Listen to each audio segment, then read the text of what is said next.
दुखों की गठरी। जीवन में जब भी हम खराब दौर से गुजरते हैं तो मन में यह विचार जरूर आता है कि परमात्मा मेरी परेशानियां देखता क्यों नहीं है, मेरी परेशानियां दूर क्यों नहीं करता। लेकिन सुख दुख तो हमारे जीवन का हिस्सा है। जीवन है तो परेशानियां भी होगी।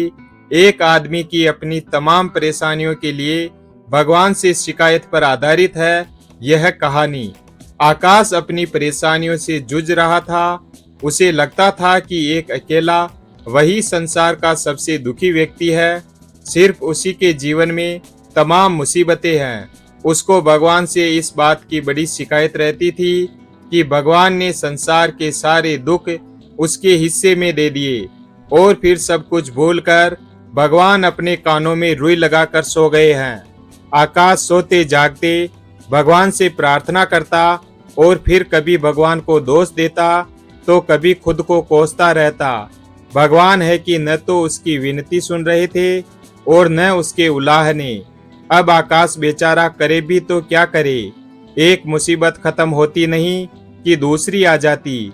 एक दिन उसने सोने से पहले भगवान से प्रार्थना की, प्रभु मैं आपके सामने कहता कहता थक गया।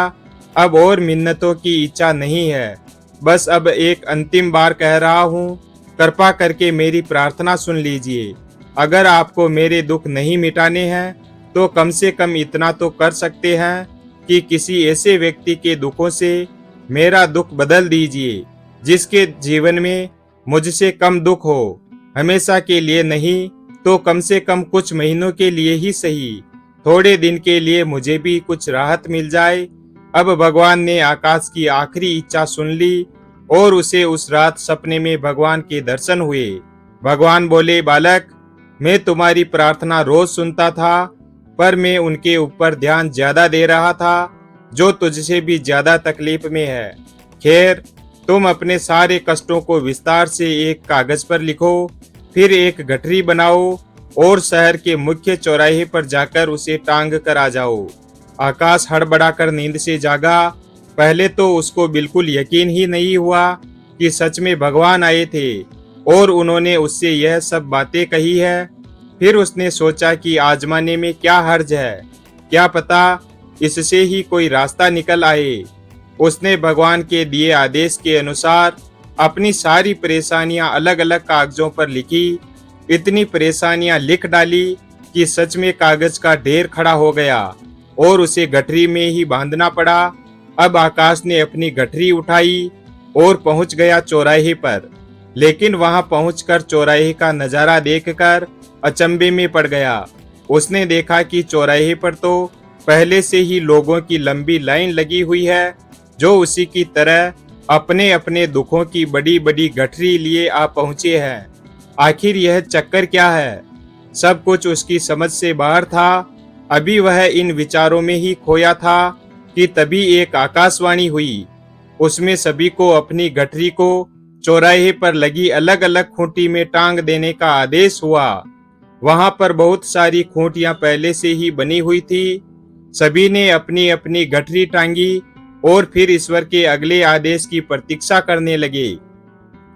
कुछ ही देर में दोबारा से आकाशवाणी हुई और सबसे कहा गया कि सभी लोग अंदाजे से कोई ऐसी गठरी उठा लें जो उन्हें अपनी परेशानियों की गठरी से हल्की समझ में आती हो।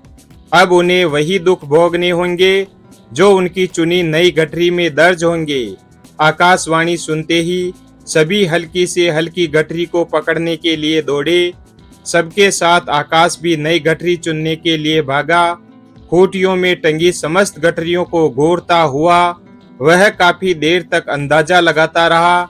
अब उसे एक डर और था कि कहीं वह कोई ऐसी गठरी न उठा ले जिसमें पहले से भी ज्यादा दुख हो। अगर ऐसा हुआ तो परेशानियां और बढ़ जाएगी और मुझे लेने के देने पड़ जाएंगे। जीवन तहस नहस हो जाएगा सो अलग। अब उसके मन में तरह तरह के विचार आने लगे। वह सोचने लगा कि कम से कम वह अपने दुखों से भली भांति परिचित तो है और उन्हें झेलने का आदी भी हो गया है। उनके लिए कुछ रास्ते निकालने की शुरुआत भी की है। शायद उसका परिणाम आए तो एकाध दुख घट ही जाए। कहीं ऐसा न हो कि चुनी गई नई गठरी में दुख और भी ज्यादा पीड़ादायक हो जाए। ऐसे विचारों में खोया वह एक के बाद एक गठरी के सामने से गुजरता, लेकिन तय नहीं कर पाया कि कौन सी गठरी चुनी जाए। उसे यह भी डर था कि कहीं कोई उसकी गठरी न उठा ले। इसी उलझन में फंसे आकाश ने आखिरकार अपनी गठरी ही उठा ली और चल पड़ा। उसने तय किया कि वह अब इन चुनौतियों का मुकाबला पहले से ज्यादा मजबूती से करेगा। धीरे धीरे आकाश को अपने ही दुख दूसरों से कम होते हुए महसूस हो रहे थे और उसके जैसे ही भाव वहां मौजूद हर व्यक्ति में आ रहे थे। सच में सबको अपना दुख ज्यादा बड़ा और ज्यादा पीड़ादायक लगता है कि वही संसार का सबसे दुखी प्राणी है, पर हमसे भी ज्यादा न जाने कितने और दुखी हैं। कितने ही लोग ऐसे हैं जिन्हें 2 वक्त का भोजन भी मुश्किल से नसीब होता है। कभी किसी की शानदार कोठी के आगे से गुजरते हुए यदि यह ख्याल बार बार आए कि जब किस्मत बट रही थी तो वह इस आदमी से पीछे क्यों रहा, अगर आगे रहता तो उसे भी ऐसा ही सुख और ऐश्वर्य मिल जाता। जिन लोगों के पास साहस और हौसला है वह आत्मविश्वास की नाव पर सवार होकर आसानी से जीवन की कठिनाइयों से सफलता प्राप्त कर लेते हैं। जरा ऐसे लोगों के बारे में सोचिए जो जीवन मृत्यु के बीच झूल रहे हैं। कम से कम आप किस्मत की लाइन में इतने आगे तो थे, स्वस्थ हैं, अपने काम के लिए किसी पर निर्भर नहीं हैं, अपना काम खुद करने के काबिल तो है। वीडियो अगर पसंद आया हो तो वीडियो को लाइक और हमारे चैनल शिव भक्त को सब्सक्राइब करें और अपने दोस्तों के साथ शेयर करें। धन्यवाद।